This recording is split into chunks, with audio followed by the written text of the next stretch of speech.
Depay se envolve em mais uma treta no Corinthians. Clube paulista pode ser punido com transfer ban e pode ser o fim do estádio próprio para o Mengão. Então, bora falar dessas notícias dessa terça-feira. O Corinthians tem até o dia 11 de agosto para pagar cerca de 33,8 milhões de reais por Félix Torres, ou será punido pela FIFA. O Corinthians já está na sua data limite. O clube tem até o dia 11 de agosto para quitar então essa dívida de 6,1 milhões de dólares referente à compra do zagueiro Félix Torres do Santos de Laguna do México.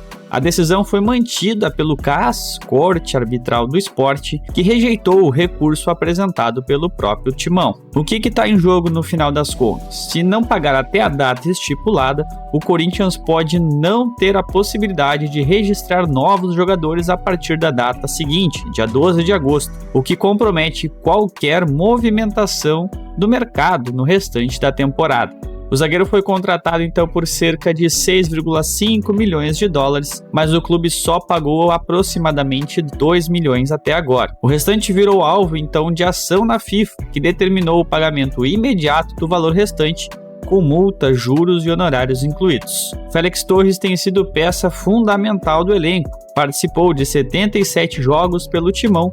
Entre desses 77 jogos foram 25 partidas na atual temporada e teve um gol marcado.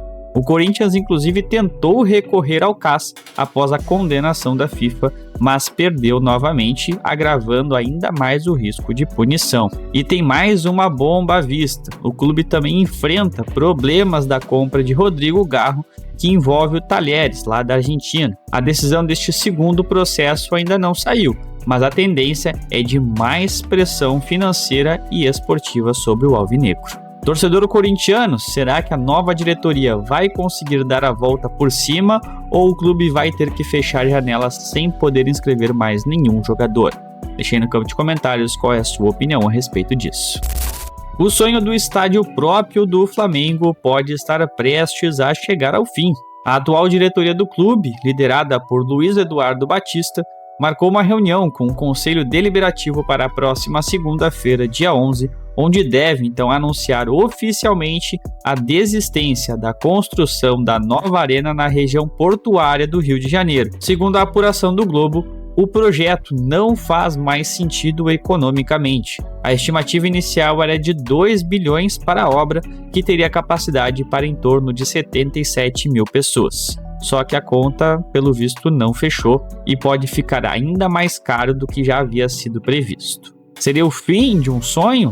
O projeto foi idealizado por Rodolfo Landim, ex-presidente do clube, e previa a inauguração do estádio para 2029.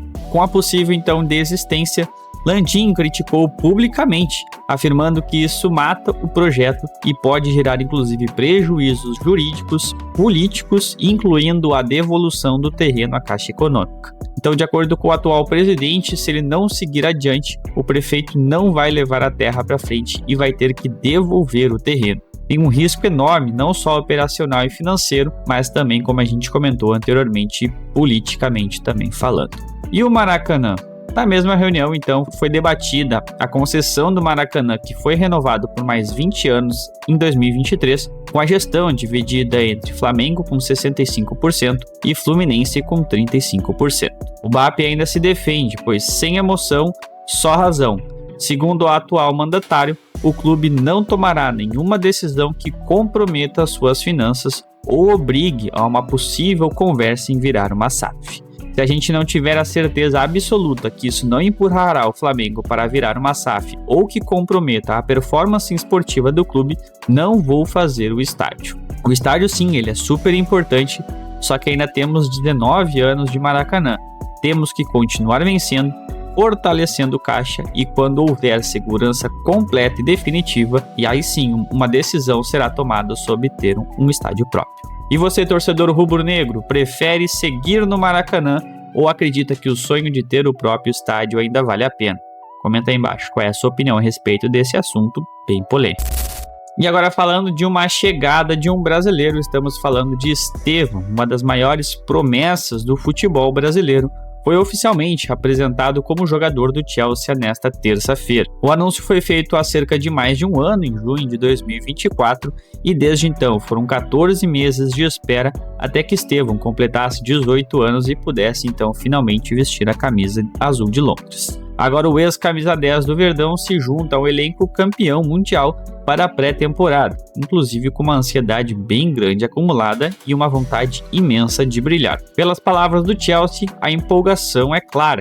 Desde que foi confirmado, Estevão se consolidou como peça-chave no ataque do Palmeiras e também estreou pela seleção brasileira em setembro. Marcou um gol memorável contra os Blues nas quartas de final do Super Mundial, mas infelizmente isso não impediu que o título viesse. Com 83 jogos como profissional, foram 27 gols, 15 assistências e 5 partidas pela seleção principal. E agora o garoto já chega na Inglaterra com uma bagagem e tanto, e claro, uma grande expectativa. E como será que ele está se sentindo? Segundo o clube, o Estevão se mostrou extremamente feliz com a nova fase e com a sua nova carreira. Para ele, é gratificante vestir a camisa de um dos maiores clubes do mundo, mesmo com um ano e meio de espera, e ele garante que se preparou ao máximo para chegar na sua melhor forma. Ainda de acordo com o Chelsea, então o atacante está animado com a sua nova experiência e considera essa etapa como algo muito especial na sua vida.